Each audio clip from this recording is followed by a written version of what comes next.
मला एअरफोर्समध्ये उस्ताद हा एक पद मिळालं होतं. Ultra skilled train and developed person. Dadar western लाईनला मी लोकलची वाट पाहत असताना अचानक 4 लोक माझ्या भोवती आले. एकाने एक हळूच चाकू काढून माझ्या पाठीच्या जवळ लावला आणि मला बोलला तो की चुपचाप हमारे साथ चलो. टू दी एक्सटेंट कधी कधी खाऊ घालताना जर त्यांना एकदम नॉशॅटिक वाटलं आणि उलटी करायला लागले ना, तर ती उलटी जर कपड्यांवर अंगावर झाली तर ते सर्व सिस्टीम काढायला आणि ते खूप त्रास व्हायचा. मी ती उलटी त्यांच्या हातावर झेलायचो आणि जोरजोरात बोलायला लागले की अरे क्या ऐसे घर छोड़ के आते क्या, भाभी से झगडा हुआ तो, भाभी तो माँ जैसी होती है. त्याच्यामुळे मी ओरडायचा प्रयत्न केला तर ही लोकांची संभाषणं अशी चालू माझ्याशी, चलो चलो घर, कल से भाभी ने कुछ खाया नहीं है, आणि असे करून ते मला ओढून घेऊन जायला लागले. So I was kidnapped. अशा प्रकारे तो एक मोठा एपिसोड होता. It was leukaemia in the first stage. दादाची सगळी सर्टिफिकेटची जी बॅग होती ती बॅग बसमधनं चोरीला गेली आहे आणि सर पोलिसांसोबत तिथे शोधायचा प्रयत्न करत आहेत. एअरफोर्स म्हटल्यावर फायटर एअरक्राफ्ट, विमानं, रडार आणि सगळं हायेस्ट टेक्नॉलॉजी. म्हणजे air force was ahead of all the countries technology. Right. म्हटलं दिस इज बेस्ट ऑप्शन. मी फॉर्म भरला, परीक्षा दिली, सिलेक्ट झालो आणि मी रात्री 1:30 वाजता माझ्या बरॅक्समधनं बाहेर पडलो. ते कंपाऊंडची तार वाकवून, कारण गेटमधनं बाहेर जाणं शक्य नव्हतं, कंपाऊंडची तार वाकवून मी त्यातनं बाहेर गेलो. त्या कॉलेजमध्ये मानसशास्त्र, तर्कशास्त्र आणि तत्त्वज्ञान या 3 विषयांसाठी माझे वडील प्राध्यापक म्हणून रुजू झाले. तर त्यातनं मी ठरवलं होतं की नाही मला शिकायचं आहे, असं कसं काय नाही म्हणू शकत. बरं ठीक आहे. त्यातनं मला एक जो खूप मोठा लेसन मिळाला तो हा आहे की I should focus on what I want to achieve and not on timeline. त्या पायऱ्यांवर बसून मी खूप रडलो. मंदिराच्या समोर मला सुचे ना की आपण काय करतोय, काय चाललंय आपल्या आयुष्यात. गेलं इंजिनिअरिंग, कारण इन्स्टिट्यूट ऑफ इंजिनियर्सनी परमिशन नाकारली. निबंध लेखन स्पर्धेचं बक्षीस कवी नहादो महानोर यांच्या हस्ते मिळालं. मी थोडीशी झटापट करायला लागलो तर त्यांनी एकाने माझा हात पक्का पकडला आणि दुसऱ्या बाजूने मला दाबून म्हटलं की कुछ भी गडबड नाही करणार. डेअरिंग केलं मी एक दिवस आणि मी माझी सायकल, त्या गाड्यातच नव्हतंच त्या काळात, तर माझी सायकल घेऊन मी जंगलातनं जे काही 22-23 किलोमीटर आलो होतो ते 23 किलोमीटर सायकल चालवत गेलो पुस्तक घ्यायसाठी. नाटक केल्यानंतर एक्झॅक्टली मला आठवतं 5व्या दिवशी मला सडकून ताप भरला. हो. आणि मी एकटाच होतो क्वार्टरमध्ये. त्यांनी माझा हात बघितला आणि हस्तरेषा पाहून त्यांनी सांगितलं की तुझ्या हातावर शिक्षण रेषा नाही आहे.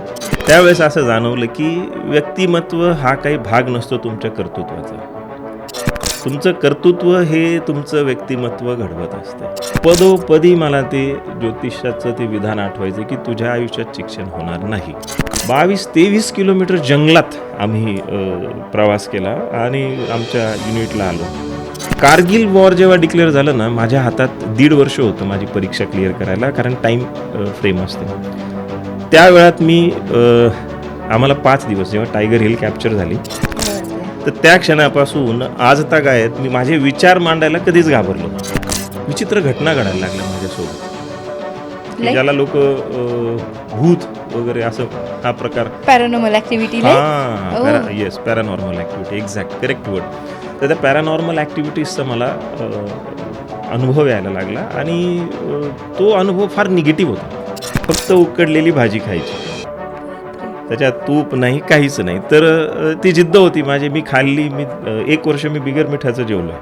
ॲपकोलाईटच्या त्यावेळेस एशियन पेंट, ॲपकोलाईट अशा छोट्या छोट्या डब्या यायच्या. डब्या बाटल्या नाही, डब्या ऑइल पेंटच्या, जो आपण लोखंडाला याला त्याला पेंट मारतो तो ऑइल पेंट. ओके. हां, मी त्या ऑइल पेंटच्या पेंटिंग्स काढले. पण तुम्ही इंटरव्ह्यू घ्या, त्या लेवलचे प्रश्न विचारा आणि तुम्हाला वाटलं की मी सुटेबल नाही आहे तर तुम्ही मला हकलून द्या, काढून द्या बाहेर, मी चालला जाईल. SP कॉलेजमधून निघायचं, हडपसरकडे जायचं, नोकरी करायची. 5:30ला बस पकडायची, धावत पळत मी SP कॉलेजच्या समोर उतरायचो. रूमवर जायचं, कपडे बदलायचे, कारण ते कंपनीतल्या याला ते सगळं वास असायचा. तर मी असं ना वेड्यासारखं असं हात बघायचो, येते का शिक्षण रेषा. त्यांनी मला दाखवलं होतं काशी इथे असते. तर सुरुवात तरी होते का शिक्षण रेषेची. आयुष्यात ठोकर लागणं ही मोस्ट पॉझिटिव्ह थिंग आहे तुमच्या आयुष्यात ती घडणारी. लागलीच पाहिजे एकदा ती तरी. लागलीच पाहिजे, त्याशिवाय तुम्हाला लक्षातच येत येत नाही की नाही. आपण चुकीचं काही करतोय. एक की जगातली जेवढी सक्सेसफुल लोक आहेत ती सर्व एका वेळेला अतिशय अपयशी झालेली होती, की अपयशाच्या सर्वात खालच्या स्तरावर गेलेली ती लोक आहेत आणि तिथून त्यांनी ती भरारी घेतलेली आहे किंवा तिथून त्यांनी ती झेप घेतलेली आहे. कारण खरंय. तेवढं अपयश एकदा चाकल्यानंतर आहे ना, त्याच्यापेक्षा वाईट या जगात काहीच होऊ शकत नाही. पाईप नळ उघडला आणि त्या पाईप खाली आंघोळ करायला लागलो आणि ते कोणीतरी एका पोलिसांनी बघितलं, तो तिकडून चिठ्ठी मारायला, तो तिकडनं माझ्याकडे येईपर्यंत मी तसंच ओल्या अंगाने तसंच ते साबण लावलेलं जेवढी होती तेवढी पटकन धुतली आणि तसंच पळालो, लपलो तिकडे. त्या lost in last October blood कॅन्सरनेच गेला तो. ओह. मी माझा बोन मॅरो त्याला डोनेट केला होता. हाय, हॅलो, नमस्कार. मी माधुरी जोशी आपल्या सर्वांचं स्वागत करते द ऑरेंज पॉडकास्टमध्ये. आज आपल्यासोबत आहेत डॉक्टर नरेंद्र तेलरंद्रे सर आणि हे आहेत अशोका एज्युकेशनचे, म्हणजे पूर्ण नाशिकमधलं जेवढं अशोका एज्युकेशन आहे त्याचे ॲडमिनिस्ट्रेटर. तर मी सर तुमचं स्वागत करते इथे. आपण जाणून घेऊया सरांचा जीवन प्रवास, की त्यांनी कसं प्रत्येक परिस्थितीवर मात करून आज इथपर्यंत स्वतःला आणून ठेवलं आहे. तर जाणून घेऊयात आपण सरांचा जीवन प्रवास. सर, कुठला जन्म तुमचा?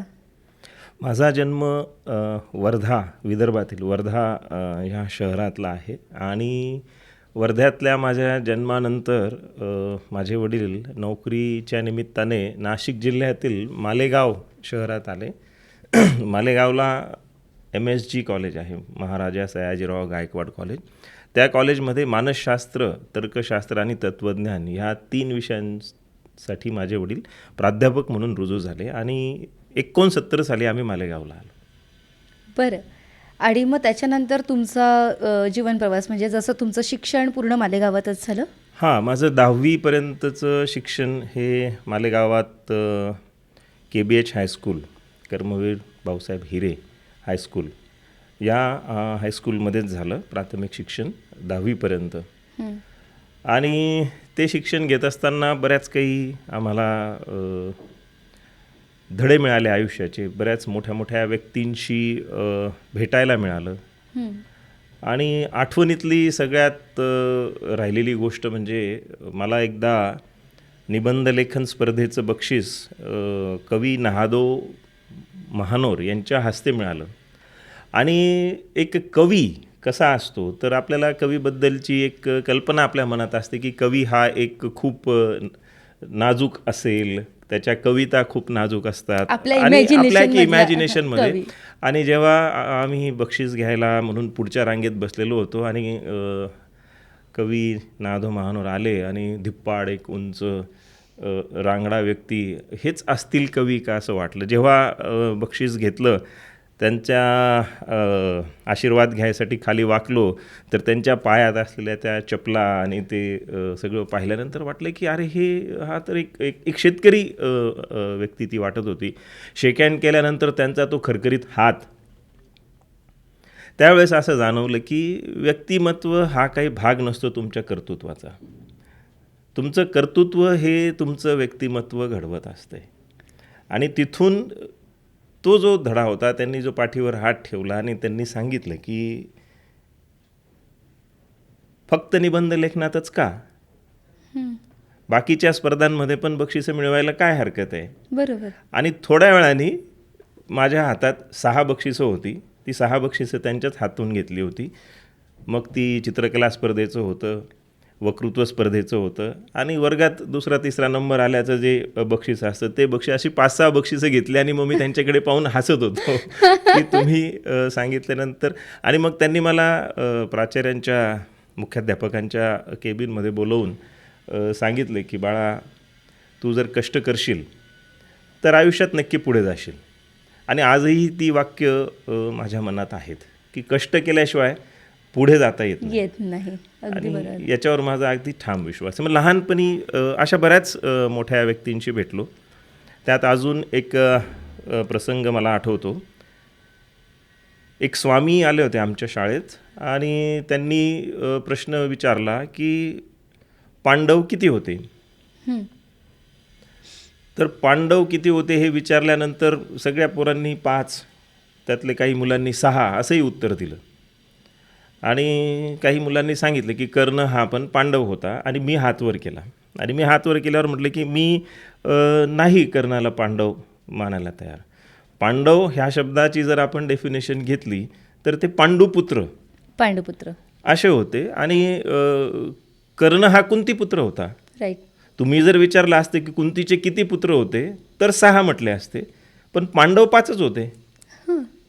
तर मी असं बोलल्यानंतर त्यांनी ते हसले आणि त्यांनी असं झोळीत हात घातला त्यांच्या त्या ऑरेंज कलरचे ते जे होतं झोळीत, आणि त्या झोळीतनं त्यांनी काढलं काहीतरी. मला म्हटलं इकडे ये, आणि त्यांनी माझ्या हातावर ठेवलं. तर ते 25 पैशाचं एक नाणं होतं.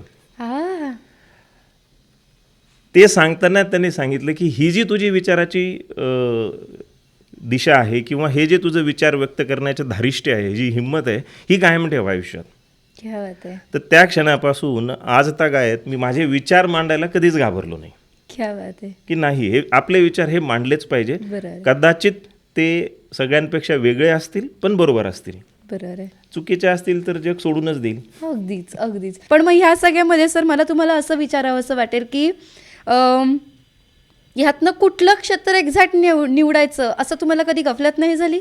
नाही, कधीच मला कधीच कन्फ्युजन म्हणा किंवा गफलत म्हणा झाली नाही. कारण लहानपणापासूनच माझा ओढा जो होता हा टेक्निकल गोष्टींकडे खूप होता. मला खूप क्युरियासिटी असायची किंवा खूप काही जाणून घ्यावंसं वाटायचं की हे असं का होतं आहे. ही एक वाईट खोड आहे मला. कुठलीही गोष्ट मी बघितली तर ती अशी का होते हे समजल्याशिवाय मला शांतता लाभत नाही.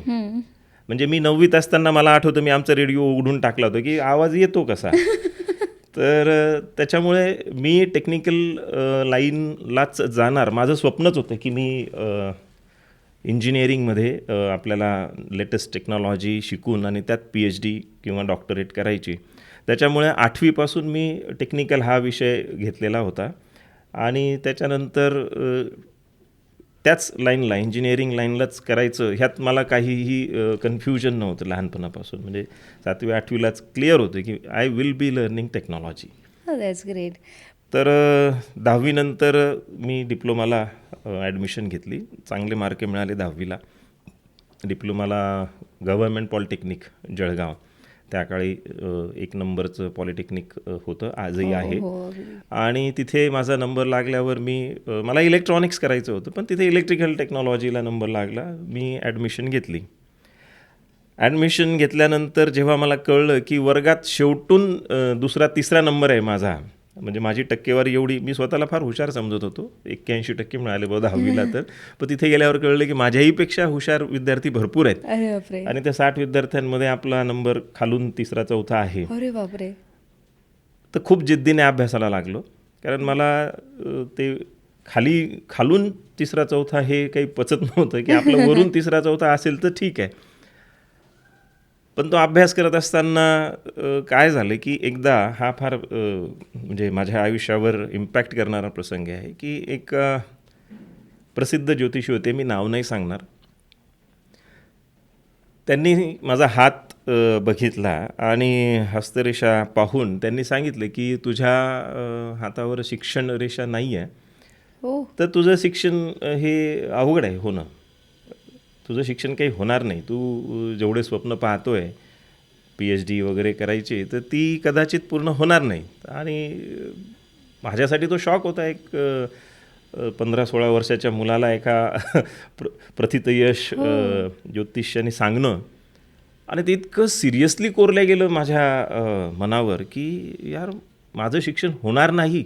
म्हणजे मी एवढा अभ्यास रोज करतो, एवढी सगळी मेहनत घेतो, माझं शिक्षण होणार नाही हे कसं व्हायचं.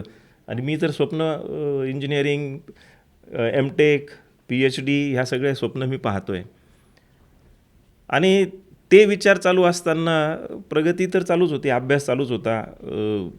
मिड टर्मचा रिझल्ट लागला, पहिल्या 10मध्ये माझा नंबर आला. तरी मी विचार करायचो मी एवढा हुशार आहे तरी हा माणूस म्हणतो माझं शिक्षण होणार नाही. असं काय होणार आहे माझ्या आयुष्यात की माझं शिक्षण का होणार नाही. फर्स्ट इयर झाल्यानंतर मी आजारी पडलो. घरी आल्यावर सुट्ट्यांमध्ये मला टायफॉईड झाला तर थोडा वेगळ्या स्तरावर गेला. काही गोष्टींच्या बाबतीत मी थोडा बेशिस्त आहे, म्हणजे होतो म्हणजे त्या काळात. आता परिस्थितीने सुधारलो आहे. तर पथ्यपाणी काही मी पाळले नाही, तर त्याच्यामुळे टायफॉईड रिलॅप्स झाला आणि तो जरा जास्त सिरियस लेवलला गेला. तर डॉक्टरांनी सांगितलं की याला काही पाठवू नका, 1 वर्षाचा गॅप घ्या. माझ्या डोक्यात तेच विचार, माझं शिक्षण होणार नाही, कदाचित हीच ती पायरी आहे, इथेच माझं शिक्षणाची फाटाफूट होणार. नाही, मी जाणार म्हणजे जाणार, मी गॅप घेणार नाही, कशी परिस्थिती असो मी जाणार. आणि त्या भीतीने मी माझ्या तब्येतीशी कॉम्प्रोमाइज करून मी जळगावला गेलो. खूप पथ्य होती, मला मीठ खायचं नव्हतं, मला तिखट तेल काहीच खायचं नव्हतं. बापरे. आणि ते मी न ऐकल्यामुळे मला 1-1.25 वर्ष बिगर तेला मिठाच्या भाज्या खाल्ल्या मी आमच्या मेसमध्ये. फक्त उकडलेली भाजी, त्यात मीठ नाही, त्यात तेल नाही, फोडणी नाही, जिरं नाही, काहीच नाही, फक्त उकडलेली भाजी खायची, त्याच्यात तूप नाही, काहीच नाही. तर ती जिद्द होती माझी, मी खाल्ली. 1 वर्ष मी बिगर मिठाचं जेवलो आहे, 1-1.25 वर्ष ऑलमोस्ट. बापरे. आणि पण मी गॅप नाही घेतला, कारण मला ती भीती वाटत होती की माझं शिक्षण तुटून जाईल. ते वाक्य इतकं कोरल्या गेलं होतं ना मनावर. कारण आपण आजही बघितलं तुम्ही तर समाजामध्ये ज्योतिषशास्त्राचा खूप पगडा आहे.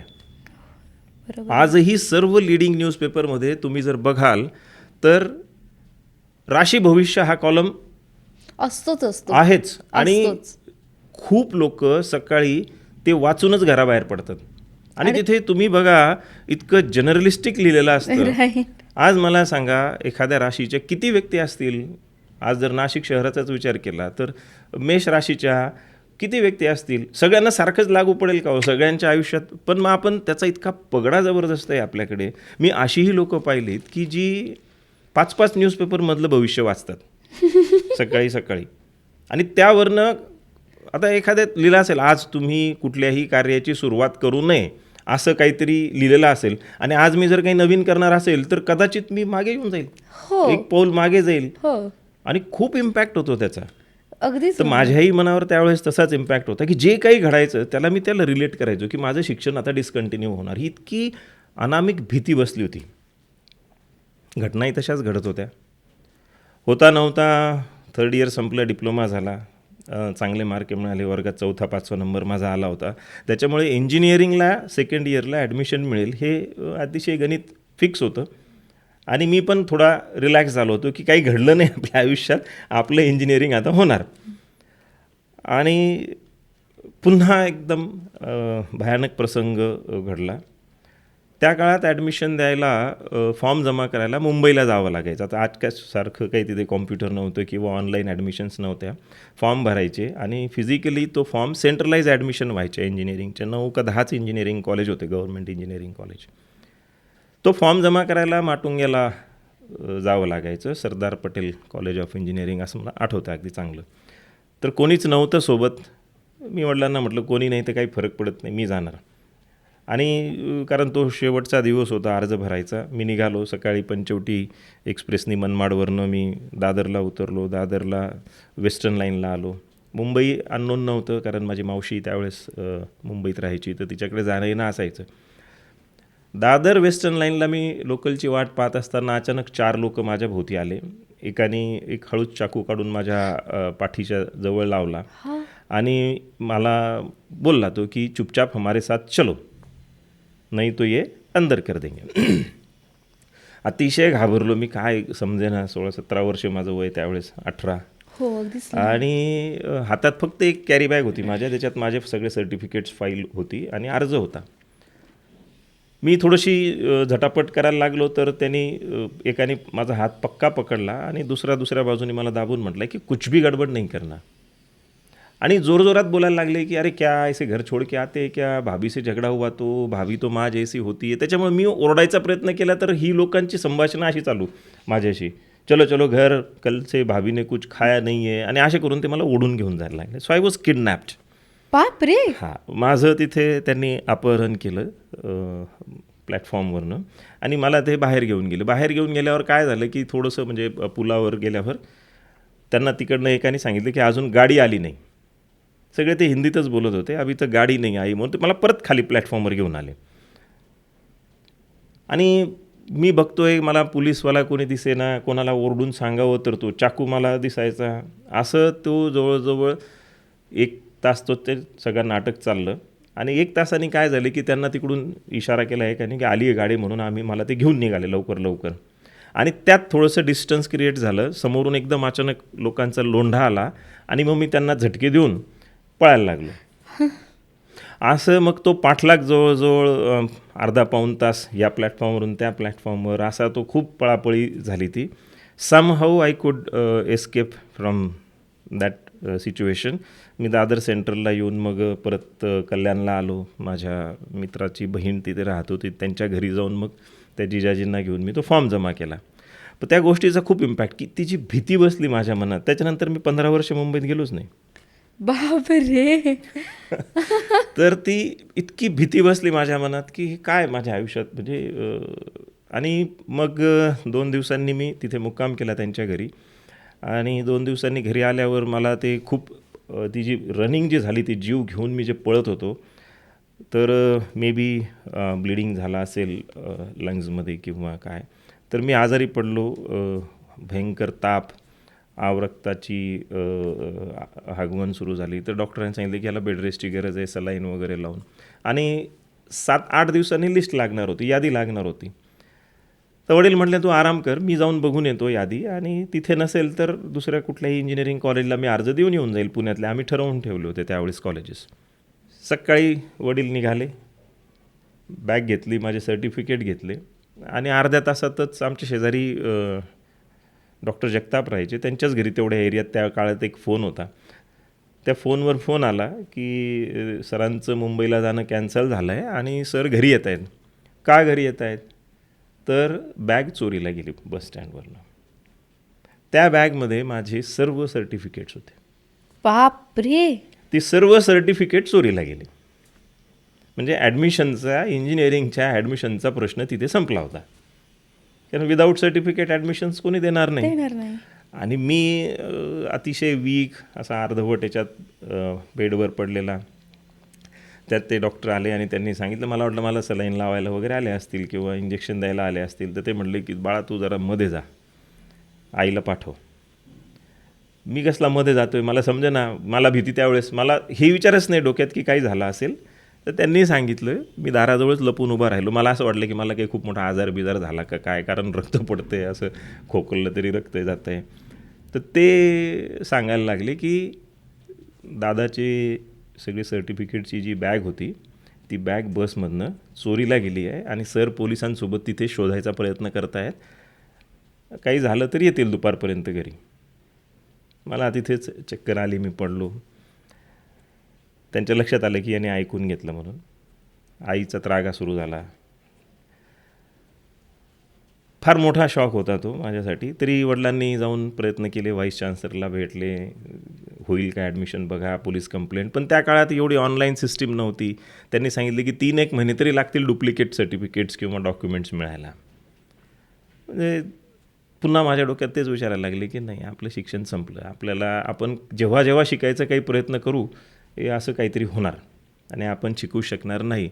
पुन्हा तो ज्योतिषी माझ्या डोळ्यासमोर आणि ते सगळं चित्र माझ्या डोळ्यासमोर यायचं. अतिशय भयानक. साधारणतः 3-1 महिने लागले मला त्या शॉकमधनं बाहेर यायला. मग त्या काळात मी खूप पेंटिंग्स केल्या. वाव. म्हणजे तुम्ही पेंटिंग पण करतात?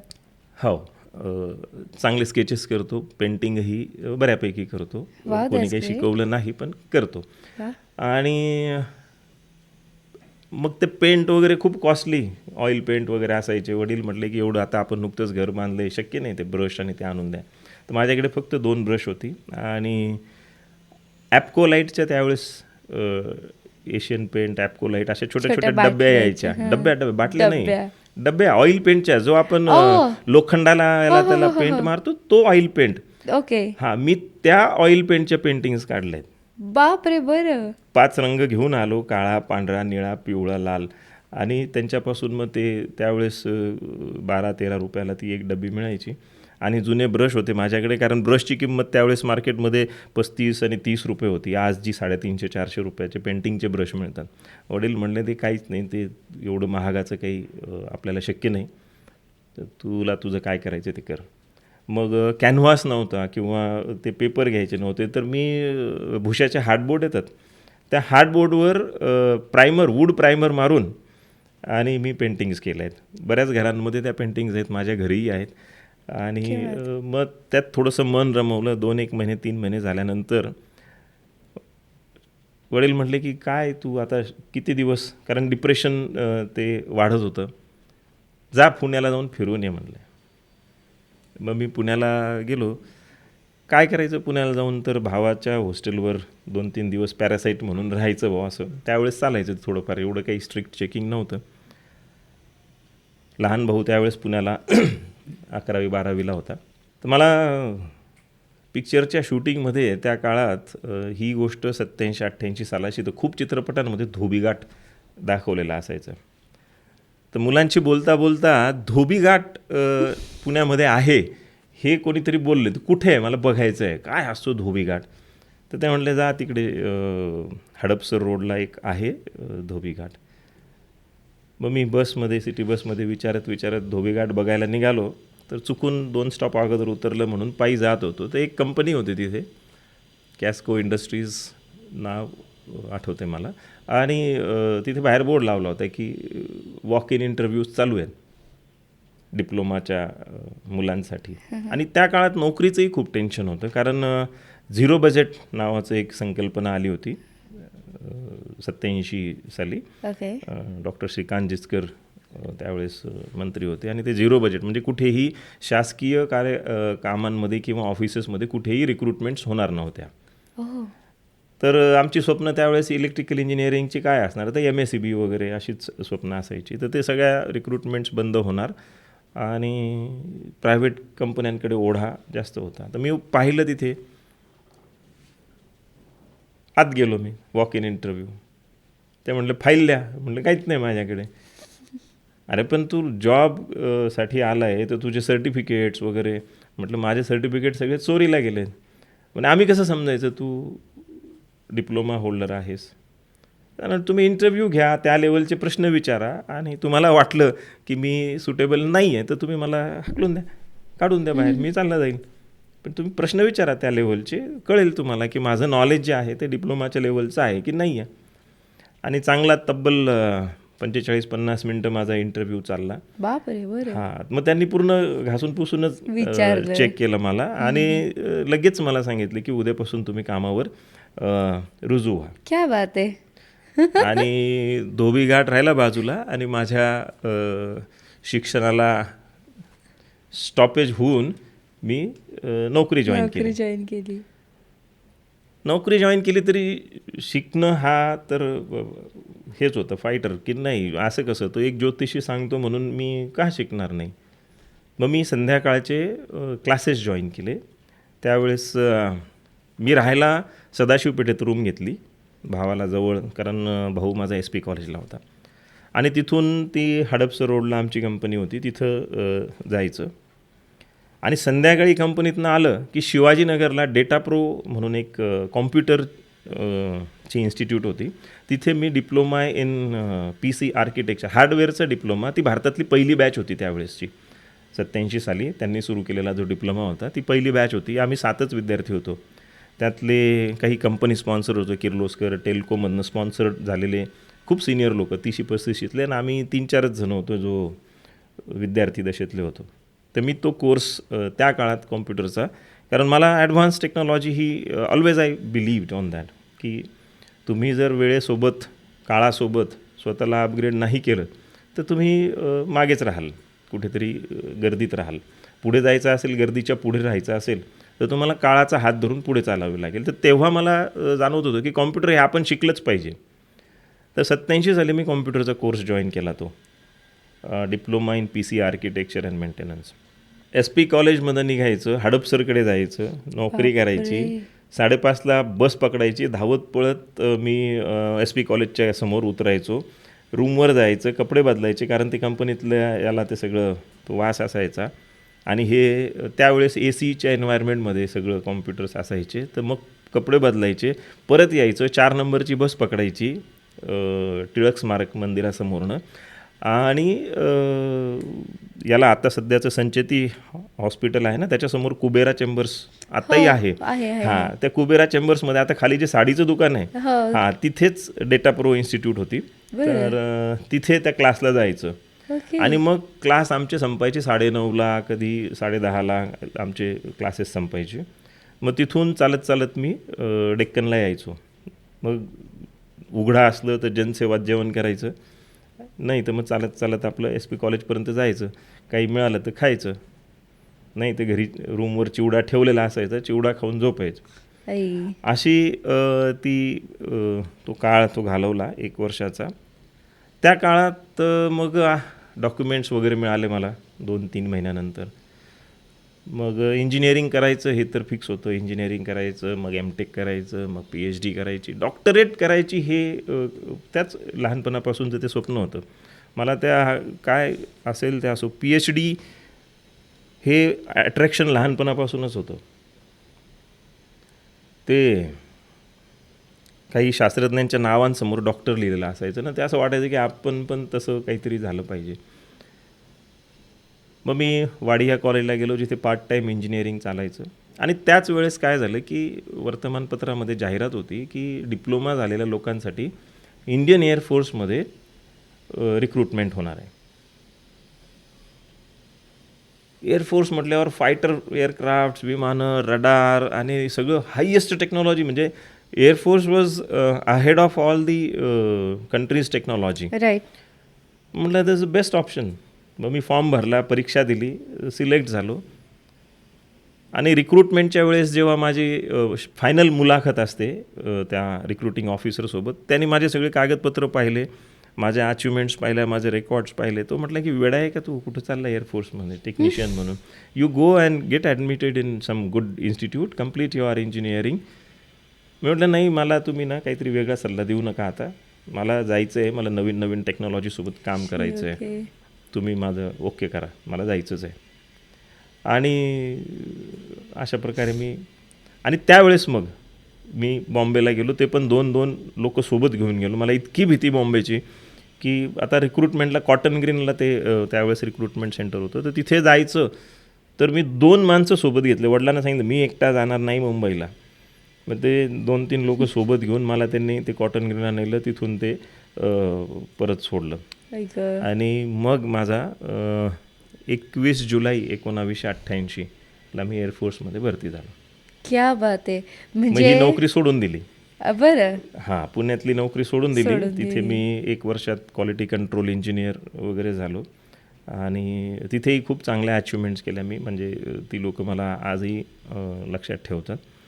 आणि मग तिथून 20 वर्षाचा माझा जो एअरफोर्सचा कंपाऊंडच्या आतला काळ होता तो सुरू झाला. 21 जुलै 1988 ते 31 जुलै 2008. बाप रे. असा 20 वर्षाचा कालावधी होता. म्हणजे किडनॅपिंग, त्याच्यानंतर ते अचानक तुमचं सगळे सर्टिफिकेट चोरीला जाणं, तुमचं आजारपण, आणि परत पुण्यात तुम्ही येणं काय, आणि तुम्हाला अचानक नोकरी मिळणं काय. पण मग ह्या सगळ्यामध्ये तुमचं इंजिनिअरिंगचं काय झालं? इंजिनिअरिंगलाही नंबर लागला, पत्र आलं होतं. दोन्ही पत्र एकाच दिवशी आले हां, की तुम्ही ॲडमिशन घेऊ शकतात, ॲडमिशनला या दिवशी या, ॲडमिशन घ्या.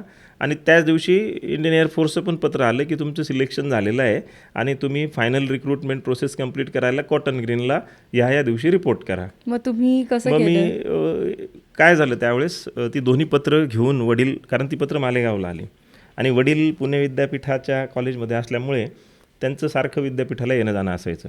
तर ते आले पुण्याला, माझ्या रूमवर आले आणि त्यांनी मला ती दोन्ही पत्र हातात दिली की असं असं करायचं. आणि त्यावेळेस माझे दोन्ही भाऊ 12वी पूर्ण करून, एकाला इंजिनिअरिंग करायचं आणि एकाला मेडिकल करायचं होतं. तर तिघं भाऊ जर आम्ही, आणि वडिलांचा पगार, आई एका प्रायव्हेट शाळेत 700-800 रुपयाच्या पगारावर नोकरी करत होती आणि ती पण खूप डेडिकेटेडली. माझ्या आईला महाराष्ट्र शासनाचा आदर्श शिक्षिकेचा पुरस्कार आहे. अरे वा. त्याच्यामुळे मला निर्णय घ्यायला खूप असा त्रास झाला नाही. पण कुठेतरी नंतर पुढे मला रिग्रेट होत होतं की मी जर पूर्ण चौकशी करून एअरफोर्समध्ये भरती झालो असतो तर कदाचित मी ऑफिसर म्हणून भरती झालो असतो, टेक्निशियन म्हणून. That's great. I would have joined air force in the ranks and not as OR. Oh but then माझी एअरफोर्सची 20 वर्ष खूप काही शिकवून गेली मला. एअरफोर्समध्ये जॉईन झाल्यानंतर ट्रेनिंग सेंटरला गेल्यानंतर 5व्याच दिवशी मी माझ्या COकडे जाऊन उभा राहिलो, सर मेरे को घर जाना है. मैंने जो सोचा था वो ये है नहीं. So sad. हां, आणि he was Marathi only. Group captain Joshi म्हणून होते. त्यांनी मला सांगितलं, बघ नरेंद्र, मी पण तुझ्यासारखंच एअरफोर्स जॉईन केलं होतं, but I completed my AMIM, म्हणजे इंडियन इन्स्टिट्यूट ऑफ इंजिनियर्सची एक्झाम असते जी तुम्ही सेल्फ स्टडी करून देऊ शकता, which is equivalent to BE, bachelors of engineering. Okay. तर त्याने सांगितलं की मी हे कम्प्लीट केलं आणि I joined officers rank. So you also can do it. तुझं एवढं छान अकॅडमिक्स आहे तर तू इथे ट्रेनिंग सेंटरमध्ये राहा, अभ्यास कर आणि त्या परीक्षा दे आणि तूही पास होऊन you can complete, you can pursue your dreams. त्यांनी मला खूप मोटिवेट केलं. So I got motivated and I left thought of leaving Air Force and I started concentrating on my studies. अभ्यास सुरू केला मी. पण त्याला काय म्हणतात ना की ती जी चक्र होती, जे त्या ज्योतिषांनी सांगितलं होतं, त्याचा पगडाही माझ्या मनावर होताच की आपलं शिक्षण खरंच संपलं आहे. डिप्लोमानंतर आपण शिक्षण सोडून नोकरीला लागलो आहे. आणि त्यांनी जे म्हटलं आहे, मग मी असं ना वेड्यासारखं असा हात बघायचो, येते का शिक्षण रेषा. त्यांनी मला दाखवलं होतं काशी इथे असते, तर सुरुवात तरी होते का शिक्षण रेषेची. असं मी ते मला एक वेळ लागलो होतं. सकाळी उठलो की असा हात बघायचा आणि हातावर शिक्षण रेषा दिसते का, अजून कुठली रेषा दिसते. मी ज्योतिषशास्त्राची, पामिस्ट्रीची काही पुस्तकं रेल्वे स्टेशनवरनं वगैरे विकत घेतली, जिथे ती मिळाली तिथे, आणि ती वाचायला सुरुवात केली की काय म्हणजे आपल्या आयुष्यात काही घडू, आपणच शोधू. आता दुसऱ्या ज्योतिषाला हात नाही दाखवायचा, आता आपणच शोध. बराच अभ्यास केला मी त्याचा, भरपूर वाचले, म्हणजे मी बरंच सांगू शकतो तो अंदाज, कारण इट इज काय म्हणतं ना त्याला, प्रॉबॅबिलिटीवरचं ते सगळं सायन्स आहे. तर तो पगडा होताच. अभ्यासाला सुरुवात केली. होता करता ट्रेनिंग सेंटरमधनं परीक्षेच्या वेळेस आम्हाला इकडच्या परीक्षा तिकडच्या परीक्षा देता येत नव्हत्या. पोस्टिंग झाले. फर्स्ट पोस्टिंग माझी झाली आसाममध्ये, आसाम बंगाल बॉर्डरवर. हो. अरे बापरे. गेलो आम्ही, आम्हाला माहीत नव्हतं, अननोन लोकेशन होतं. ट्रेनमध्ये आम्हाला वॉरंट वगैरे काढून बसवून दिलं आमचं ट्रेनिंग संपल्यानंतर, आणि आम्ही उतरलो त्या रेल्वे स्टेशनवर. छानसा एक ॲडव्हेंचरस लाईफचं जे लोक बघतात तुम्ही पिक्चरमध्ये, तो ट्रक येतो. मग आम्ही बॉक्स आमचे होते लोखंडी बॉक्स, ते त्या ट्रकमध्ये लोड केले. ट्रंक. हां, ट्रकच म्हणतात. ट्रंक ना. हां, ट्रंक आमची ती लोखंडी ट्रंक. हां, ती त्या काळ्या रंगाची, त्याच्यावर लिहिलेलं असतं पांढऱ्या अक्षराने. ती ट्रंक टाकली ट्रकमध्ये, आणि त्या सगळ्यांमध्ये थोडासा मी दिसायला स्मार्ट आणि थोडा असल्यामुळे तो जो आलेला होता आम्हाला घ्यायला, त्यांनी मला पुढे केबिनमध्ये बोलवून घेतलं. तू मागे बैठो. मी पण एकदम साहेबासारखं जाऊन पुढे बसलो. आणि जे गाडी निघाली रेल्वे स्टेशनवरनं, आणि जे हातपाय गळले. 22-23 किलोमीटर जंगलात आम्ही प्रवास केला आणि आमच्या युनिटला आलो. मी विचार केला, शहराच्या जवळपास नाही, मला अभ्यास करायचा आहे, माझी इंजिनिअरिंगची पुस्तकं लागतील किंवा काय काहीच नाही. आमच्या युनिटच्या आजूबाजूला काही नव्हतं. बापरे. मला अप्लाइड मेकॅनिक्स एक विषय आहे, त्याची परीक्षा होती आणि त्याचं पुस्तक घ्यायचं होतं. मी तिथे विचारला लोकांना की मला पुस्तक कुठे मिळेल. त्याने सांगितलं की इथून जे तुम्ही आलेत रेल्वे स्टेशनवरनं ते एक गाव आहे, आणि दुसरं गाव इथून 3 तासावर आहे, जिथे इंजिनिअरिंग कॉलेज आहे. 3 तासावर म्हणजे सिलिगुडी.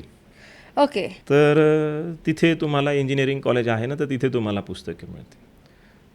डेअरिंग केलं मी एक दिवस, आणि मी माझी सायकल, काय गाड्या तर नव्हत्याच त्या काळात, तर माझी सायकल घेऊन मी जंगलातनं जे काही 22-23 किलोमीटर आलो होतो, ते 23 किलोमीटर सायकल चालवत गेलो पुस्तक घ्यायसाठी. बापरे. आणि रिकाम्या हाताने परत आलो, कारण इंजिनिअरिंग तो म्हणला इथे पुस्तकं, त्याच्या पुस्तकात इकॉनॉमिक्स, कॉमर्स वगैरेची होती, आणि त्याच्यासोबत मग काला जादू असे भूत है क्या, भूत पिशाच की कथा आहे वगैरे अशी पुस्तकं जास्त होती त्याच्या दुकानात. अरे बापरे. आणि कॉलेजची पुस्तकं फक्त आर्ट्स कॉमर्स ची जी काही असतील सायन्सची ती इकॉनॉमिक्स वगैरे अशी आधुनिक भारत का इतिहास असे आणि बंगालीमध्येच होतं मॅक्सिमम. परत आलो मी त्याला म्हटलं ऑर्डर घे माझ्या पुस्तकाची. तो म्हटलं नाही आहे एक किताब कोण मंगवायगा ये वो आप सिलीगुडी जाऊ. अशा अवघड परिस्थितीत पुन्हा मला तो ज्योतिष आठवायचा. पदोपदी मला ते ज्योतिषाचं ते विधान आठवायचं की तुझ्या आयुष्यात शिक्षण होणार नाही, इम्पॉसिबल. कसं तरी एक पेपर दे, 2 पेपर दे, असं एक पेपर पास व्हायचा. पुढच्या वेळेस ज्यावेळेस परीक्षा असायची त्यावेळेस आमच्या काहीतरी एक्सरसाइज डिक्लेअर व्हायच्या आणि एक्सरसाइज डिक्लेअर झाली की सुट्टी बंद व्हायची, सुट्टी दिली नाही जायची. मग तो पेपरचा तो अटेम्प्ट वाया जायचा. असं हळूहळू काय झालं की आय वॉज गेटिंग डिप्रेस्ड. म्हणजे इवन एकदा मी निर्णय घेतला की काय अर्थ नाही या जगण्यात. तुमचं जिथे मन लागत नसेल किंवा तुम्हाला जर मनापासून वाटत नसेल की नाही इथे थांबू नये किंवा हे काम करू नये कारण ह्याचा परिणाम माझ्या शिक्षणावर होतो आणि ऑफकोर्स तुम्ही एवढ्या सगळ्या गोष्टी करून तुम्ही शिक्षणाला प्राधान्य दिलं आणि एवढं तुम्ही त्याच्यासाठी म्हणजे सायकलवर ते 3-3 तास कुठे जाणं असो किंवा काय ते एवढं तुम्ही केलं म्हटल्यावर ऑफकोर्स तिथे माणसाने कधी थांबू पण नाही. आपण असं म्हणतात की नाही ते सायकलवर जाण्याचं डेअरिंग केल्यामुळे मला 1 आठवडा एक्स्ट्रा ड्युटीची पनिशमेंट मिळाली होती. ओ बाप रे. कारण मी नियम तोडला होता एअरफोर्सचा. We are suppose to be in our camp by 4 o'clock आणि ते सायकलचा मला अंदाज आला नाही आणि मला यायला 6 वाजले संध्याकाळचे. आणि ईस्टर्न सेक्टरमध्ये सूर्यास्त हा 4:30-5च्या दरम्यान होऊन जातो. हो हो राईट. हां. आणि ते जे आमचं एअरफोर्स स्टेशन होतं दॅट वॉज सराउंडेड बाय जंगल, बक्सा टायगर रेंज ज्याला म्हणतो ना आपण. तर पूर्ण ते अरण्य अगदी घनदाट जंगल होतं. घनदाट जंगलातनं मी ती मोठी रिस्क घेतली होती. मला चूक नंतर लक्षात आली जेव्हा मी अर्धा रस्ता गेलो. त्याच्यासाठी तुम्हाला पनिशमेंट मिळाली असणार. अर्धा रस्ता गेलो मी तेव्हाच माझ्या लक्षात आलं की आपण खूप मोठी चूक करतोय. पण परत फिरायचं नाही, थोडं जिद्दी होतो, तो एक खोडकर स्वभाव येतो. पण सर ह्याच्यातनं दिसून येतं की तुमचं शिक्षणासाठी केवढी तुमची जिद्द होती की नाही मी जाणार म्हणजे जाणार. मग जंगलातला रस्ता का असो ना. त्या जिद्दीमागचं एक अदृश्य कारण हे होतं की जे ज्योतिषाला खोटं पाडायचं होतं की असं कसं काय तू सांगतोय की माझं शिक्षण होणार नाही, बुद्धी माझी, शरीर माझं, बरोबर आहे, मी काही निर्बुद्ध माणूस नाही आहे. तर त्यातनं मी ठरवलं होतं की नाही नाही मला शिकायचं आहे, असं कसं काय नाही म्हणू शकतात. बरं ठीक आहे. त्यातनं मला एक जो खूप मोठा लेसन मिळाला तो हा आहे की I should focus on what I want to achieve and not on timeline. Right. टाईमलाईनवर जर फोकस केलं ना तर देन आय बिकेम डेस्परेट. आणि हेच झालं मला सुरुवातीला. आणि हे अनुभवातनं शिकलो मी. असं नाही की मी कुठेतरी थिओसॉफिकल वाचलं म्हणून सांगतो आहे. हे मी अनुभवातनं शिकलो की मी टाईमलाईनला धरून चालत होतो. मी बघत होतो यार माझं वय 25 होत आलं आहे आणि माझं इंजिनिअरिंग होत नाही. माझ्या बरोबरीचे मित्र जे बाहेर आहेत त्यांनी इंजिनिअरिंग केलं आहे आणि माझं इंजिनिअरिंग होत नाही आहे. So I was getting desperate. आणि त्या डेस्परेसीमध्ये आय थॉट की चला हे आयुष्य संपवून टाकू. आणि मी रात्री 1:30 वाजता माझ्या बरॅक्समधनं बाहेर पडलो. ते कंपाऊंडची तार वाकवून, कारण गेटमधनं बाहेर जाणं शक्य नव्हतं, कंपाऊंडची तार वाकवून मी त्यातनं बाहेर गेलो. आणि एक ना सिंगल रेल्वे लाईन जायची आमच्या एअरफोर्स स्टेशनच्या थोडंसं 200-400 मीटर अंतरावरनं. आणि त्या गाडीचा आवाज यायचा रात्री. किती वाजता ते कधीच नोटीस केलं नाही, पण रात्री एक गाडी जाते असा एक अंदाज होता. मी त्या रेल्वे लाईनकडे गेलो आणि I started walking on railway line. डोक्यात एकच विचार, काय आपलं आयुष्य सगळं उद्ध्वस्त झालं आहे, काय करायचं होतं आपल्याला, काय करतो आहे आपण, काय आपण ते विमान चे नट बोल्ट खोलतो आहे, काय करतो आहे, टेक्नॉलॉजी कोणी शिकवत नाही, टेक्नॉलॉजीत कोणी काम करू देत नाही, काय चाललं आहे आणि जाऊ द्या काही अर्थ नाही आहे जगण्यात. तर अशा विचारांच्या ह्याच्यात मी बाहेर पडलो. किर्र जंगल, चारही बाजूनी जंगल. त्या जंगलात त्या रेल्वे ट्रॅकवर चंद्राच्या प्रकाशात मी आपला चालतो आहे. काय माहिती नाही, त्या दिवशी गाडी झाली नाही. आणि मी चालत चालत बरंच अंतर गेल्यावर आहे कुठेतरी मला जाणीव झाली यार मी खूप अंतर आलो आहे पण गाडी काय येत नाही आहे. ह्या वेळात तर ती गाडी जायला पाहिजे. आणि मग मी घाबरायला लागलो. ते जेव्हा मला ते थोडंसं जाणवलं परिस्थिती, मी त्या विचारांच्या ह्याच्यात निघून तर गेलो. किती अंतर गेलो याची कल्पना नाही मला. पण मग मी परत फिरलो. आय शुड लीव्ह ना. वाय शुड मला कुठला अधिकारच नाही आहे हे सगळं संपवण्याचा. I should go on the path ज्या बाजूला जातो आहे त्या बाजूला हे गेलं पाहिजे, माझं ध्येय मी लक्षात ठेवलं पाहिजे, म्हणून मी परत फिरलो. आय कॅम बॅक टू माय बॅरॅक्स. माझ्या रूमवर येऊन परत झोपलो आणि त्या दिवशी मी हे केलं की नाही, हे काही असला उद्योग परत करायचं नाही. आपण बघू, जे होईल ते होईल. आज नाही होणार तर उद्या Let's होईल, face उद्या नाही it, होणार तर yeah. परवा. Let us face it. Yeah. आणि असं करत करत मग तो अभ्यास चालू ठेवला, Mhm. कामं चालू ठेवली. इन बिटवीन घरच्यांचं प्रेशर वाढायला लागलं की लग्न करा, लग्न करा. घरी घरच्यांना छान झालं होतं, कारण माझी पूर्ण फायनान्शियल हेल्प घरी होत होती. So they were happy. I was in my job. मला माहीत नाही मी आनंदी होतो की नाही, पण then I was pushing myself towards my goal. स्वतःला मी पुश करत होतो. आणि मग अशात लग्न करा, लग्न करा, लग्न करा. माझी तयारी नसताना लग्न करायचा विचार सुरू झाला. मी टाळत होतो, माझं शिक्षण होऊ द्या मग लग्न करू. इन बिटवीन पुन्हा हा एक नाटकीय प्रकार आहे की माझी पोस्टिंग आली, नवीन युनिटला मी गेलो आणि तिथे मला गेल्यानंतर काय झालं की त्या जंगलात असे विचित्र घटना घडायला लागल्या माझ्यासोबत, की ज्याला लोक भूत वगैरे असं हा प्रकार, पॅरानॉर्मल ॲक्टिव्हिटी. हां, yes, paranormal activity, exact, correct word. तर त्या पॅरानॉर्मल ॲक्टिव्हिटीजचा मला अनुभव यायला लागला आणि तो अनुभव फार निगेटिव्ह होता. मला आवाज, बरं, मी एका मानसशास्त्र शिकवणाऱ्या प्राध्यापकाचा मुलगा, माझा या भूत वगैरे या संकल्पनांवर काहीही विश्वास नव्हता. म्हणजे तुम्ही मला रात्री 12 वाजता स्मशानात नेऊन बसवा, काही तिथं हे नाही. पण मला ना विचित्र अनुभव यायला लागले आणि मग लोक मला सांगायला लागले की यालाच म्हणतात भूत किंवा यालाच म्हणतात ते पॅरानॉर्मल वगैरे. Because I use to share my experiences. बोलघेवडा स्वभाव असल्यामुळे मी माझे एक्सपिरियन्स सांगायचो. आणि रात्री अपरात्री कधी कधी मला ते इतकं जास्त व्हायचं की मला खूप भीती वाटायला लागली त्याची. माझ्या वडिलांचं म्हणणं पडलं की तू लग्न केलं नाही ना, ते आता तुझं एकळेपणा जास्त झाला आहे, तू लग्न करून घे आता. लग्न झाल्यानंतर साधारणतः 7-8 महिने छान आनंदात गेले, सोबत आम्ही राहिलो. आणि त्यावेळेस गणेशपूजा जवळ येत होती आणि महाराष्ट्र मंडळाचं चाललं होतं की एक आपण नाटक करूया. आणि नाटक करण्यासाठी अनुभव असलेल्यांपैकी मी एक होतो, कारण त्याच्या अगोदर मी बेंगलोरला ट्रेनिंग सेंटरला असताना मी नाटकात काम केलं होतं, 3 चोक 13. अरे वा. हा एक वेगळा पैलू आहे माझ्या आयुष्याचा. नाटकामध्ये सुद्धा कामं केलेले, मला अभिनयाची खूप आवड आहे. खूप आवडतं मला अभिनय करायला. आणि छोटे छोटे स्केट्स वगैरे करायचो आम्ही. तर कोणीतरी मला बघितलं त्या बँगलोरला आमच्या एअरफोर्सच्या कार्यक्रमामध्ये. तर त्यांनी मला विचारले की तू आमचा प्रोफेशनल ग्रुप आहे आणि आम्ही नाट्यस्पर्धेत एक नाटक उतरवायचा प्लॅन करतो आहे, तर तू काम करशील का नाटकात. मग मी माझे कमांडिंग ऑफिसर त्यांची परमिशन वगैरे घेऊन त्या नाटकात मी 3 अंकी नाटक होतं, 3 चोक 13. मला वाटतं रत्नाकर मतकरींचं नाटक आहे 3 चोक 13, विनोदी नाटक आहे. आणि त्यांनी मला विचारलं की नाटकात काम कराल का. मी म्हटलं मी छोट्या छोट्या स्किट्समध्ये काम केलं आहे, पण नाटकात ॲज सच असं काही काम केलेलं नाही मी, आणि तेही एवढ्या प्रोफेशनल स्टेजवर. आहे ना, आपण करून घेऊ, तुझ्यात ते फ्लेअर दिसतं आहे आम्हाला. असे ते डायरेक्टर मॅडम होत्या, त्यांनी सांगितलं मला.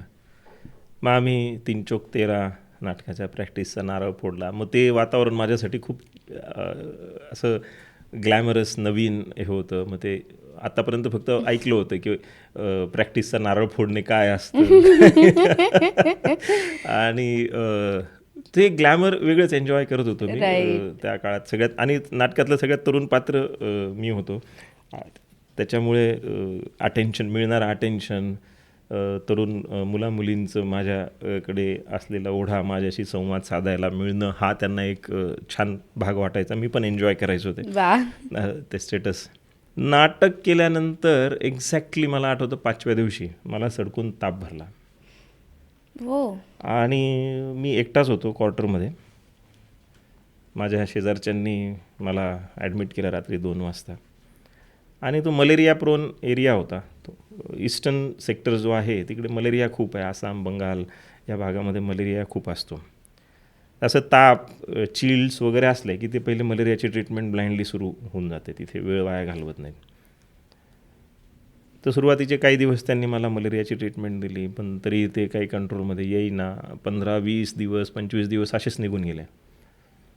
मॅटर थोडं जास्त सिरियस झाला. मग त्यांनी मला तिथून इमर्जन्सीमध्ये I was shifted to command hospital कलकत्त्याला, तिथे शिफ्ट केलं. आणि मी डिटोरिएट इतका झालेली होती माझी कंडिशन की मी अर्धा वेळ बेशुद्धच असायचो. खूप वाईट परिस्थिती होती. डोळ्यातनं रक्त वगैरे आलं होतं. माझ्या ब्लीड व्हेन्स असतात ना, त्या ब्लीड झालेल्या होत्या आणि काही कळायचं नाही मला, काही सुचायचं नाही. झोपेत अर्धवट गुंगीत बेशुद्ध अवस्थेत मी असायचो. मग त्यांनी ठरवलं एक दिवस, मला त्यांना असं वाटलं की मी बेशुद्ध आहे. माझ्या बेडच्या जवळ 5-6 डॉक्टर सगळे ते डिस्कस करत होते की we don't think now he will make it. He may not survive for more than 20 days असं एका डॉक्टरांचं वाक्य माझ्या कानी आलं. आणि त्यांनी सांगितलं की इसके फैमिली को, पेरेंट्स को बुला लो यहाँ पे और जल्दी बुला लो, टेलिग्राम भेजो. तेव्हा तर काही मोबाईल्स वगैरे काहीच नव्हतं. ट्रंक कॉल किंवा STD कॉल असायचे त्यावेळेस, आणि कॉल करून बोलवा. मग यांनी त्यांच्या डिफेन्सच्या प्रोसेसप्रमाणे टेलिग्राम पाठवले घरी. माझी मिसेस त्यावेळेस 6-7 महिन्याची प्रेग्नंट होती. तिला कळवलं नव्हतं त्यांनी पहिले माझ्या घरी कळवलं. आणि तोपर्यंत प्रयत्न चालू ठेवायचे म्हणून माझं बोन मारो बायोप्सी वगैरे करायचं ठरवलं. अशा प्रकारे तो एक मोठा एपिसोड होता. It was leukaemia in the first stage. आणि वी फॉट टुगेदर. आई माझी, माझा लहान भाऊ जो त्यावेळेस मेडिकल करत होता, तो, हे सगळे 3 जणं तिथे आले आणि together we fought that war by God's grace. किंवा एक पॉझिटिव्ह माइंडसेट. माझ्या आईकडनं येणारे जे काही पॉझिटिव्ह व्हाईब्स असायचे, ती सांगायची की काहीच होणार नाही, तुला मी काही होऊ देणार नाही, चिंता करू नको. आणि 3-3.5 महिन्यानंतर I could walk on my feet. आणि 3-3.5 महिन्यानंतर मी माझ्या पायावर उभा राहिलो.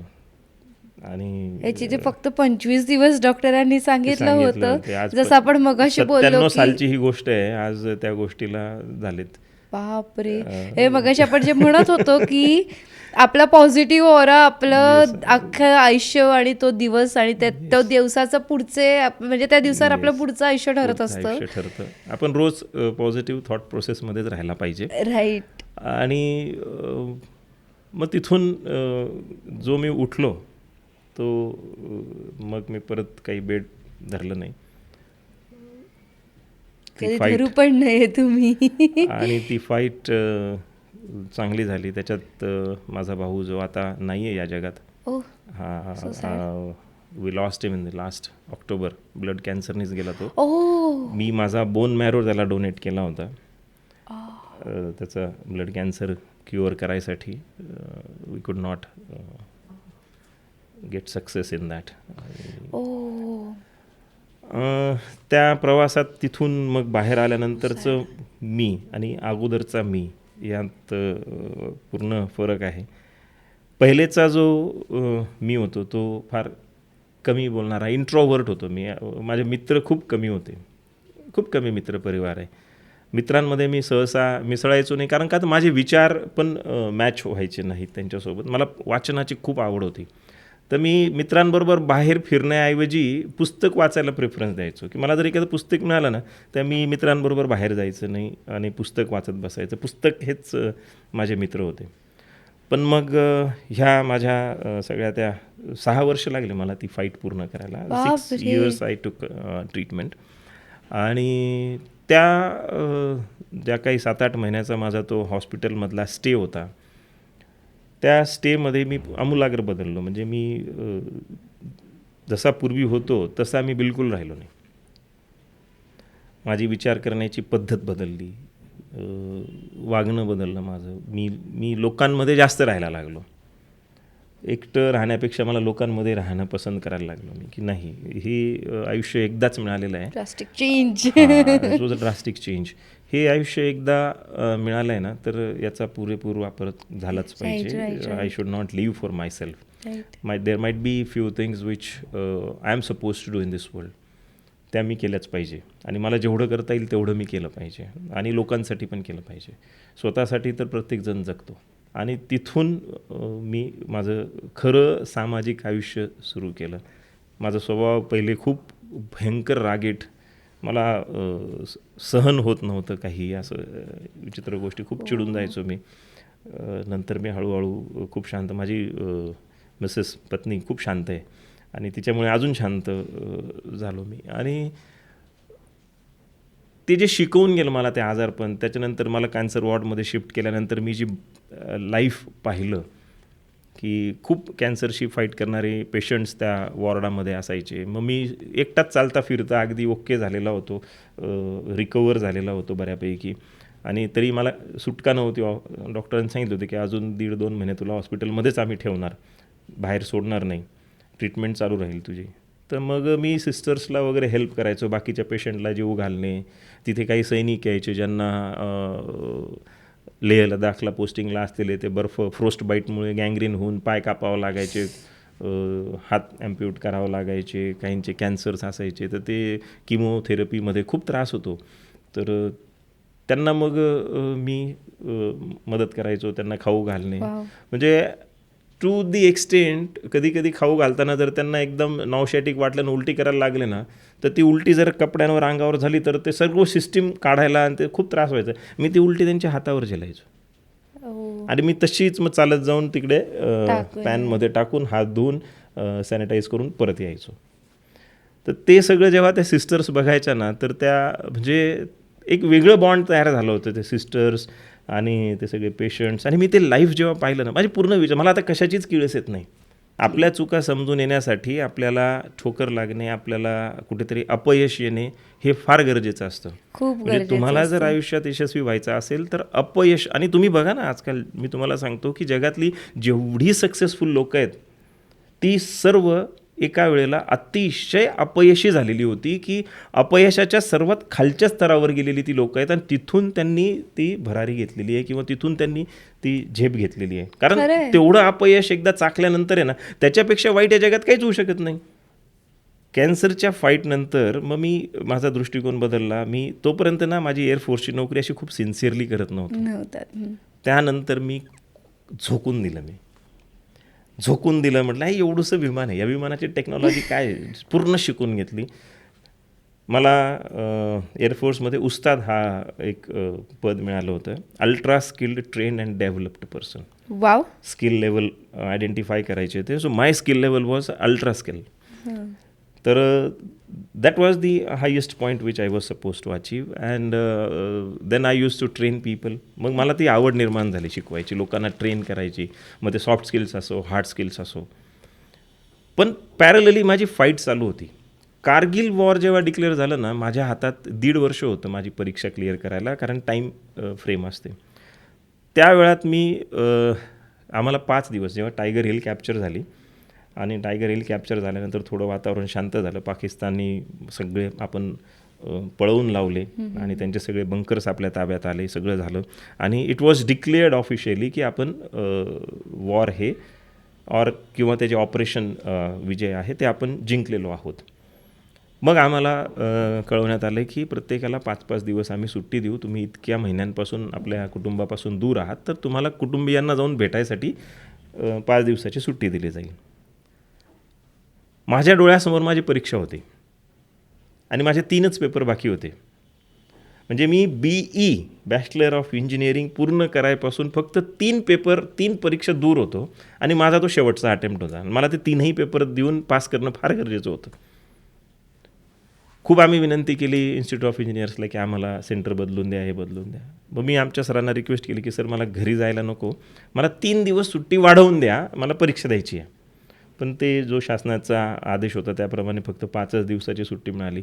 मी जिथे आमचे डेप्युटेशन होतं त्या ठिकाणाहून अहमदाबादपर्यंत 3 गाड्या बदलत आलो.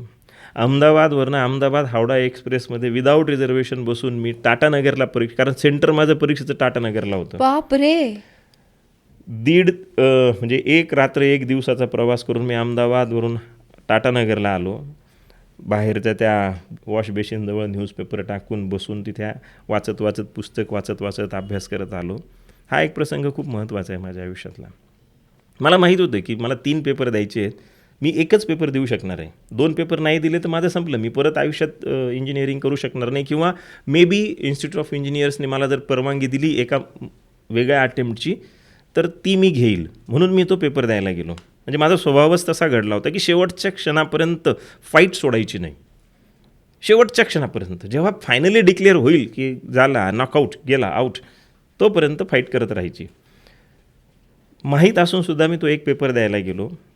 सकाळी 7:30-8ला मला आठवतं मी उतरलो स्टेशनवर आणि मी वेटिंग रूममध्ये जाऊन आंघोळ करू कारण तो त्याच्याजवळ बसून 3 गाड्या बदलत अहमदाबाद हावडा एक्सप्रेसमध्ये वॉशरूमजवळ बसून आलेलो. तो अंगाला पूर्ण घाण वास.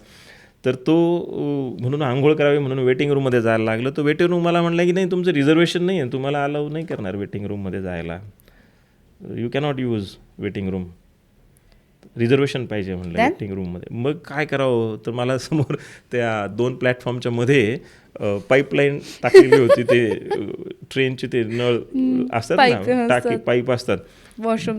मग मी सगळ्यात कोपऱ्यावरच्या पाईपकडे गेलो, बॅग ठेवली बाजूला, मस्तपैकी टॉवेल गुंडाळला आणि ते पाईप नळ उघडला आणि त्या पाईप खाली आंघोळ करायला लागलो. आणि ते कोणीतरी एका पोलिसांनी बघितलं, तो तिकडून चिठ्ठी मारायला, तो तिकडनं माझ्याकडे येईपर्यंत मी तसंच ओल्या अंगाने तसंच ते साबण लावलेलं जेवढी होती तेवढी पटकन धुतली आणि तसाच पळालो, लपलो तिकडे त्या रेल्वे स्टेशनच्या बाजूला, एका बाजूला लपलो, तिथे कपडे बदलले आणि त्याच बाजूनी बाहेर पडून सरळ परीक्षा केंद्रावर गेलो. कारण वेळ नव्हता, मला काही खायलासुद्धा वेळ नव्हता.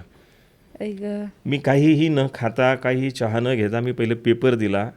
पेपर देऊन जेव्हा माझ्या परीक्षा केंद्रातनं बाहेर आलो तर तिथे बिहारमध्ये तो कुल्हडमध्ये चहा मिळतो, तर त्याला म्हटलं मोठ्या कुल्हडमध्ये दे, आणि मोठ्या कुल्हडमध्ये चहा घेऊन एक पाव खाल्ला 1 वाजता आणि लगेच संध्याकाळच्या त्याच गाडीने हावडा अहमदाबादनी परत निघालो. कारण 5 दिवसाची सुट्टी होती. माहिती होते मला की मला 2 पेपर देता येणार नाहीत आणि हे 2 पेपर नाही दिले तरी माझं इंजिनिअरिंग पूर्ण होणार नाही.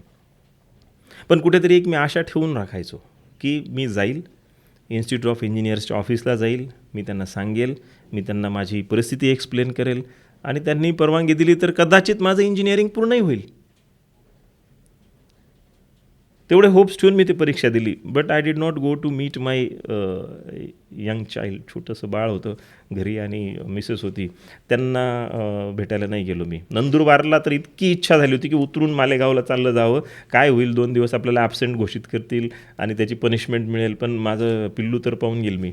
पण मग मी उतरलो नाही गाडीतनं, मी तसंच बसून राहिलो खंबीर मनाने की नाही आपण को ऐसा कुछ नहीं करना है.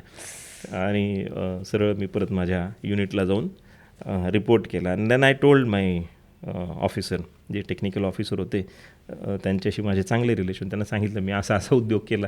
ते म्हटले की वेडा माणूस आहे सारे, बायकोला मुलीला भेटून आला असतं, काय परीक्षा देत बसलं. म्हटलं नाही सर, तुम्हाला माहिती नाही परीक्षा देणं माझ्यासाठी किती महत्त्वाचं आहे. म्हणजे मी माझं स्ट्रगल सांगायचा उद्देश हा आहे की आज मला ते जेव्हा दिवस आठवतात की त्या मी कशी ती आंघोळ केली असेल आणि काय कुठल्या याच्याने मी ते भारावलेलं असेल, पण मी त्यातनं घडत गेलो. ॲक्च्युली माझा स्वभाव जो आहे तो पक्का होत गेला. माझी ॲक्सेप्टन्स लेव्हल ही वाढत गेली की ठीक आहे अपयश आलं तरी चालेल, पण प्रयत्न सोडायचे नाही, करत राहायचं. आणि मग मोठा टर्निंग पॉईंट आला. शेवटची काही वर्ष राहिली होती एअरफोर्सची आणि I got a chance to go to Tirupati बालाजीला जायचा एक चान्स मिळाला. मी आणि माझे 2 मित्र आम्ही पोहोचलो तिरुपतीला रात्री 11:30 पावणे 12ला. म्हणजे अतिशय महत्त्वाचा प्रसंग आहे हा. आणि त्या पायऱ्यांवर बसून मी खूप रडलो. मंदिराच्या समोर मला सुचे ना की आपण काय करतोय, काय चाललं आहे आपल्या आयुष्यात. गेलं इंजिनिअरिंग, कारण इन्स्टिट्यूट ऑफ इंजिनियर्सनी परमिशन नाकारली. पोस्टिंग अशी मिळत नाही आहे की जिथे मी जाऊन शिक्षण घेईल. माझ्या बरोबरीच्या मित्रांनी चांगल्या पोस्टिंग मिळाल्यामुळे त्यांनी BE पूर्ण केलं, त्यांचं MTech पूर्ण होत आलं आहे आणि मी त्यांच्यापेक्षा हुशार अभ्यासात असून मागे राहिलो आहे आणि खूप रडलो मी. आणि देवाला एकच विनंती केली की मी खरंच जर खूप चांगली काही कामं केली असतील माझ्या आयुष्यातनं मला एक चान्स दे, एकच चान्स दे मला की ज्या चान्सने मी प्रूव्ह करून दाखवीन स्वतःला. आणि खरंच मला देवाने ती माझी विनंती किंवा माझी जी काही पॉझिटिव्ह वाईब्स होत्या त्या वाईब्स तिथपर्यंत गेल्या आणि माझी पोस्टिंग नाशिकला आली. क्या बात आहे. आणि नाशिकला पोस्टिंग आल्यानंतर मी पहिले घरात सामान लावलं आणि त्याच्या पुढच्या आठवड्यात जाऊन मी माझ्या PGDBMला ॲडमिशन घेतलं. म्हटलं सोड आता इंजिनिअरिंगचा नाद, आपल्याला ज्या क्षेत्रात शिक्षण करता येईल त्या क्षेत्रातलं शिक्षण घ्यायचं. तर पण शिक्षण सोडायचं नाही. शिक्षण सोडायचं नाही, मला PhD करायची. मग मी PGDBM केलं.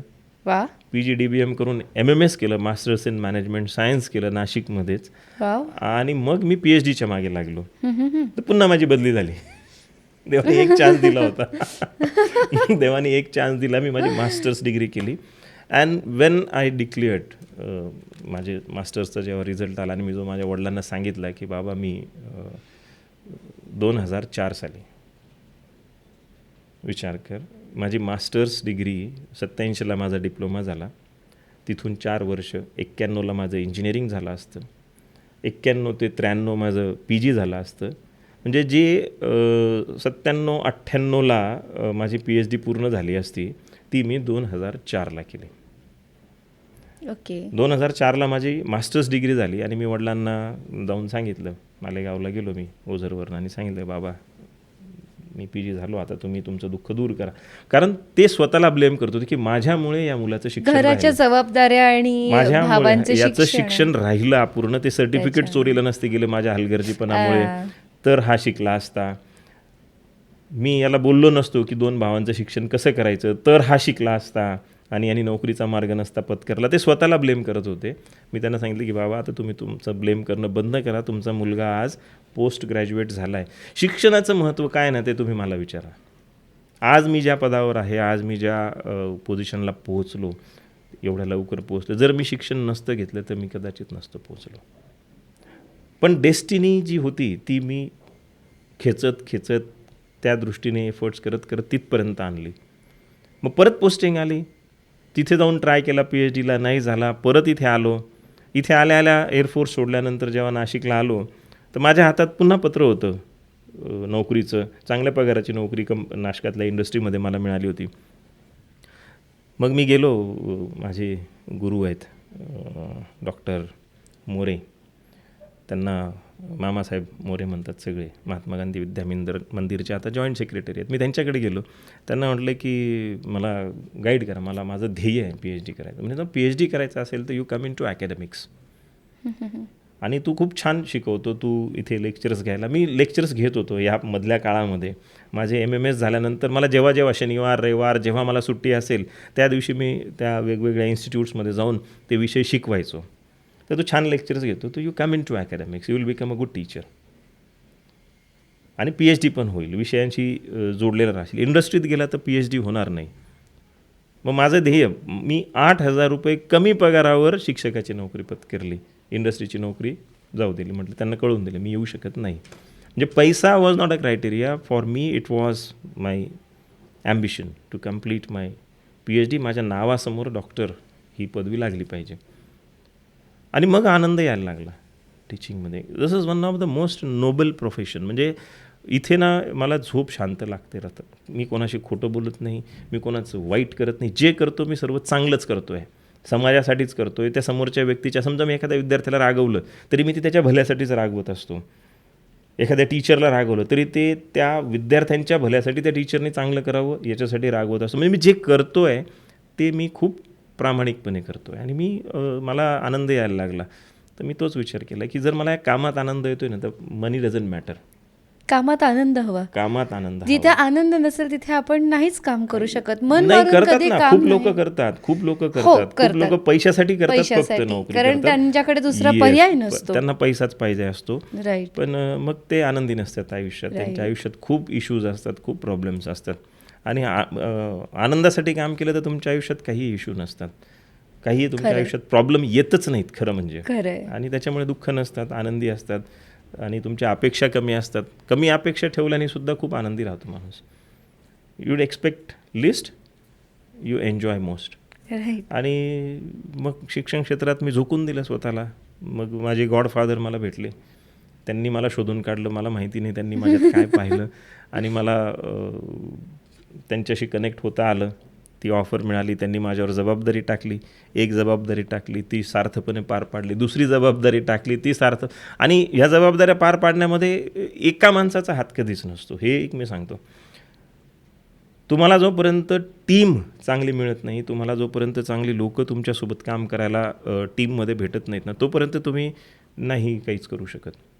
आणि टीम भेटल्यानंतर तुम्हाला त्या टीमला गाईड करणे, त्यांच्यावर विश्वास टाकून त्यांना काम करण्याची काय म्हणतात त्याला, अधिकार देणे, काम करण्यासाठी त्यांना मोटिवेट करणे आणि त्यांच्या हातून ते करून घेणे आणि जेवढं जमेल तेवढं स्वतः करून दाखवणे. I firmly believe successful leader तोच होतो हू लीड बाय एक्झाम्पल. मी बऱ्याच ठिकाणी बघितलं आहे की खूप सारे लीडर्स हे त्यांच्या कुठल्या तरी सपोर्टने म्हणा एखाद्या पदावर पोहोचतात, पण त्यांना जर तुम्ही एका पदावर असाल तर तुमच्या खाली जेवढी लोकं काम करतात ना, ते प्रत्येक काम तुम्हाला आलं पाहिजे, कारण त्याशिवाय तुम्ही त्या व्यक्तीला गाईड करू शकत नाही. तुम्हाला ते स्वतः पहिले जमलं पाहिजे.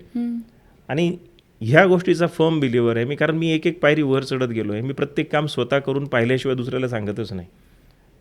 So I firmly believe that if you want to become a successful leader, you must understand that you should lead by example. तुम्ही स्वतःवर ते सिद्ध केलं पाहिजे, तरच लोक तुमच्यावर विश्वास ठेवतील. नाही तर तुमच्या तोंडावर गोड बोलतील, तुमच्या पाठीमागे म्हणतील की काय याला स्वतःलाच काही येत नाही, काय दुसऱ्याला शिकवतं. असा प्रकार खूप ठिकाणी होतो. आणि मग तिथे तो लीडर म्हणून स्वतः काही काळ सक्सेसफुल होतो, नंतर तो फेल होतो. सस्टेनॅबिलिटी नसते त्याच्यात. आणि ती सस्टेनॅबिलिटी जर पाहिजे असेल तर leader has to be very strong. Leader must have a knowledge of everything that he is doing. त्याशिवाय तो सक्सेसफुल लीडर होऊ शकत नाही. असं करत करत मी अशोकामध्ये एक एक पायरी. मी अशोकाला जॉईन झालो तेव्हा हे कॉलेज कोणालाच माहिती नव्हतं. आज ते कॉलेज अशोकातलं एक नंबर आहे. पूर्ण टीम त्याच्यात काम करते. आणि आमचे जे चेअरमन आहेत अशोक कटारे, त्यांचं जे व्हिजन आहे, त्यांची जी थॉट प्रोसेस आहे, कुठेतरी मला असं वाटलं की ही माझी पण त्याच प्रकारची थॉट प्रोसेस आहे. त्यांच्याबरोबर सचिव आहेत आमचे श्रीकांत शुक्ला सर, त्यांची थॉट प्रोसेस तर एकदम मॅच होते. ते अशोक कटारिया सर शुक्ला सरांना त्यांची सावली मानतात. त्या दोघांचं गायडन्स मला मिळत असतं. त्याच्यामुळे मग आणि तेवढा विश्वास ते माझ्यावर टाकतात. आणि टाकलेल्या विश्वासाला तर आपण कधी तडा जाऊ देत नाही. आणि तडा जर गेला तर तो दुभंगतो. आणि तो विश्वास अजून सार्थ आहे. ती ताकद मिळते, ती एनर्जी मिळते आणि एक एक प्रोजेक्ट आम्ही पूर्ण करतो. वा, खूप छान सर. तुमच्याशी गप्पा मारून खूप छान वाटलं. म्हणजे तुमची शिक्षणाबद्दलची चिकाटी असो, तुमची कॅन्सरवर मात असो, तुमचं ते इंजिनिअरिंग कंप्लीट करण्यासाठीचे सगळे प्रयत्न असो, म्हणजे मला तुम्हाला सगळ्यांना हेच सांगावं असं वाटेल की प्रत्येकाने शिक्षण करणं किती महत्त्वाचं आहे हे सरांनी त्यांच्या ह्याच्यातनं पटवून दिले. मग परिस्थिती कुठलीही असो, कुठल्याही परिस्थितीतनं तुम्हाला का जावं लागो ना. तर सर, जाता जाता काय सांगाल आमच्या प्रेक्षकांना? मी एकच सांगेल की कुठलीही गोष्ट ग्राह्य धरून चालू नका.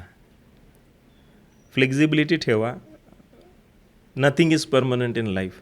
बी पॉझिटिव्ह. अगदी पॉझिटिव्ह विचार करा. पॉझिटिव्ह विचार करून एक एक पाऊल पुढे टाका. गोल काय आहे त्याची क्लॅरिटी ठेवा की आपल्याला काय करायचं आहे, काय अचीव करायचं आहे, आणि त्या दृष्टीने एक एक पाऊल पुढे टाकत राहा. मग आज एक पाऊल टाकलं, कदाचित पुढची 2 महिने तुम्हाला एकही पाऊल टाकायला मिळणार नाही. याचा अर्थ असा नाही की सोडून द्या. 2 महिन्यांनी एक पाऊल परत टाका. वेळेचं बिलकुल बंधन बांधू नका. वेळेचं टेन्शन घेतलं तर माणसाला बऱ्याच वेळा डिप्रेशन येतं की ह्या वेळात माझं गोल होत नाही आहे. होईल, आज नाही तर उद्या होईल, उद्या नाही तर परवा होईल. पण तुम्ही एक एक पाऊल पुढे टाकत राहा. तुम्हाला जेवढं शक्य होईल तेवढे प्रामाणिकपणे प्रयत्न करा. प्रामाणिक प्रयत्न केले तर खरंच यश हे तुम्हाला नक्की मिळेल.